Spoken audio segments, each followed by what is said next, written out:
A Boy Called Bat, Chapter 24. A Reply. Bat, said Mr. Grayson, as the students filed into the classroom, you got an email from Dr. Jerry DeGrue. He wrote back? Bat said, his heart beating faster. There were only a few days left until Thor was supposed to go to the rescue center, and he had almost given up hope. What did he say?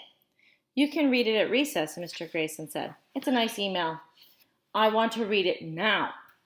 All the other kids were at their desks, but Bat was still standing in the aisle. He felt his hands pull up tight against his sides the way they did when he was excited. At recess, Bat, said Mr. Grayson. Bat hated waiting. He hated waiting. It was stupid to wait for something if there was no good reason that it could happen now. Who cared if class started a few minutes late? If it meant that he could read his email, a real-life skunk expert had written to him. That was certainly more important than anything Mr. Grayson had planned right now. Had a real-life skunk expert ever written to Mr. Grayson? And almost certainly not. Mr. Grayson, I think you should let me read my email now, Bat said. Bat, Mr. Grayson answered, sometimes we have to wait. It's good practice to delay gratification. Bat didn't really know what Mr. Grayson meant by that, but he knew it meant that Mr. Grayson wasn't going to let him read the email right now. He wanted to insist, and he would insist if he thought he could change Mr. Grayson's mind. But Mr. Grayson looked serious, so Bat reluctantly went to his seat. Too bad, said Israel, putting down the book he had been reading. Don't make fun of me, Bat yelled. Whoa, dude, Israel said. I wasn't making fun of you. Bat, said Mr. Grayson, coming over to his desk. What on earth is the matter? Israel was making fun of me, Bat said. I was not, said Israel. I just said it's too bad Bat can't read his email right now.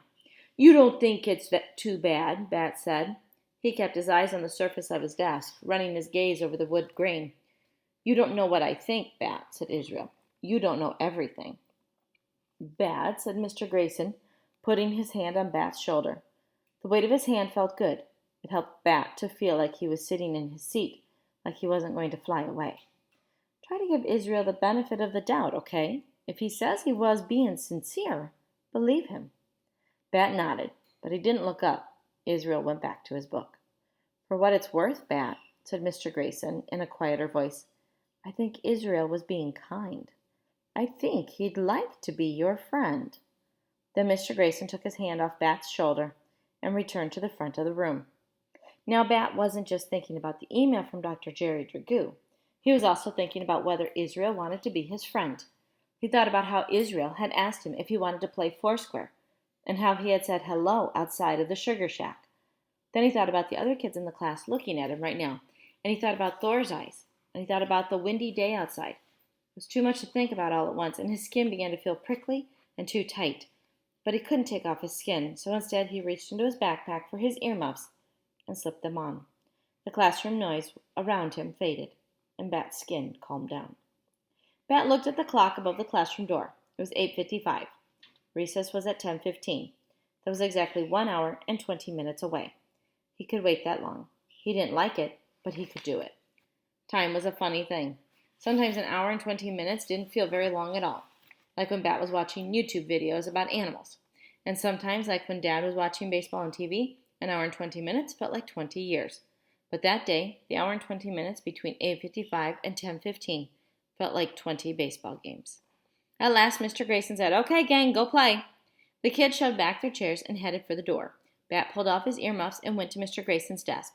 It's recess, he said. Yes, Bat, it sure is, said Mr. Grayson. He opened his laptop. Can I read the email too? Israel asked. He hadn't gone outside with the other kids. Why? Asked Bat. Because I'm curious. You've been talking about Dr. Jerry DeGrue nonstop. That wasn't true, was it? Maybe it was true. Okay, said Bat, but no making fun. I wasn't making fun before, Israel said, and I won't now. Here you go, gentlemen, Mr. Grayson said. He clicked on the top message in his inbox. The subject line was, Question about a baby skunk. Then he stood up so that Bat could have his chair. When you're done reading your email, just close the laptop and come join us outside, he said. Then he headed out to the playground. Bat sat down. He could feel Israel standing behind him, reading over his shoulder. The email read, Dear Bat, I'm very interested in skunks, as you know. I can tell that you feel very attached to the kit, and I don't blame you. Baby skunks are adorable. But the question of whether you should keep him as a pet is a complicated one. Even if your mom feels reasonably sure that he is disease-free, all pets require a huge commitment of time, energy, and usually money. Skunks are no different. In fact, keeping a skunk as a pet is much more challenging than keeping a dog or a cat. Skunks are not pets by nature. They are wild animals, and from my many years of experience, I can tell you that most people don't know what they are getting into.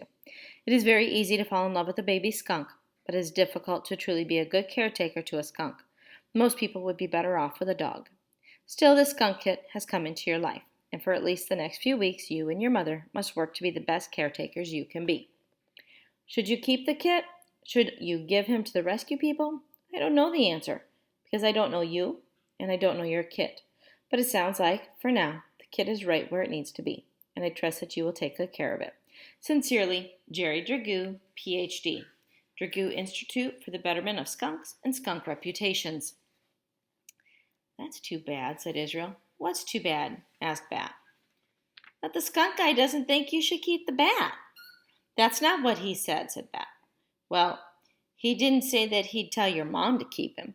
He didn't say that skunks make good pets. That's true, said Bat. But he didn't say we shouldn't keep Thor either. He said that a good caretaker makes a good pet. So all I have to do is be the best caretaker in the world and convince my mom to let me keep raising him. I can do that. Bat closed Mr. Grayson's laptop, absolutely determined to become the best caretaker that a skunk had ever had. Can I come over sometime? Israel asked. Why? Said Bat. I don't know, said Israel. To hang out? And maybe meet Thor? It's okay with me, Bat answered. I'll have to ask my mom.